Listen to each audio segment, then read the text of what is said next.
जय जय राधा रमन, जय जय राधा रमन, जय जय राधा।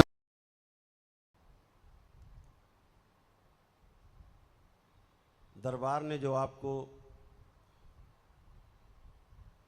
शुद्ध और पवित्र करके यहाँ तक पहुँचाया है, तो उसका उद्देश्य इतना है कि आप ध्यान और साधना का जो सुगम रास्ता है, एकदम सुगम सरल रास्ता, इसको अपने जीवन में उतार लो।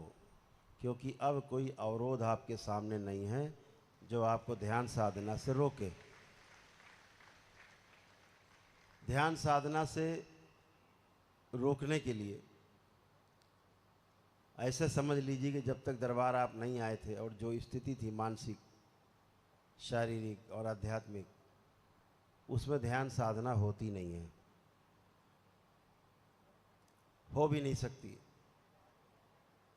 क्योंकि ध्यान साधना तो आप करना चाहते हो, लेकिन बीच में कोई आपके शरीर का दुरुपयोग करता है और आप ध्यान साधना से आप वंचित रह जाते हो। आप सोचते हो मैं ये देख रहा हूँ, मैं ये कर रहा हूँ, कोई और देख रहा होता है, कोई और कर रहा होता है, और आप एक कठपुतली बने रहते हो पूरे जीवन, पूरे जन्म भर, पूरी जीवन यात्रा में। शरीर छोड़ते समय पता लगता है कि मैं सिर्फ कठपुतली था और हमारे शरीर का किसी अन्य नकारात्मक शक्तियों ने सिर्फ दुरुपयोग किया और खाली हाथ वापस जा रहे। बहुत इल्यूजन, बहुत भ्रम, लोग भ्रम पाले रहते।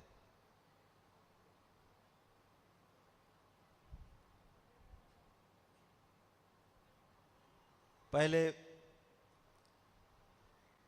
आप में से बहुत लोग कहते थे गुरुजी आप सपने में आए, आपने ये बात किया, ये कहा, वो कहा।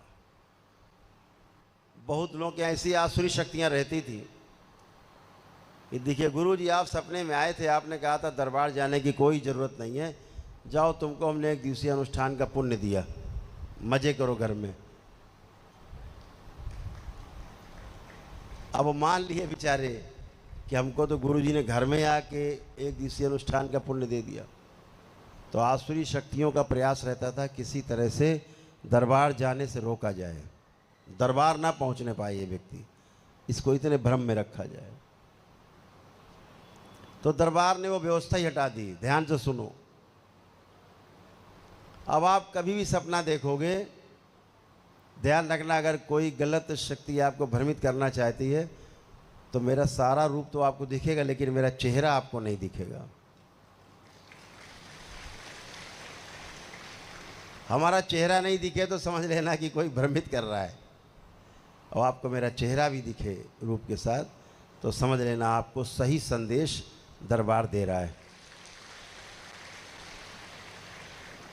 तो दरबार ने इस तरह से भ्रम समाप्त किया।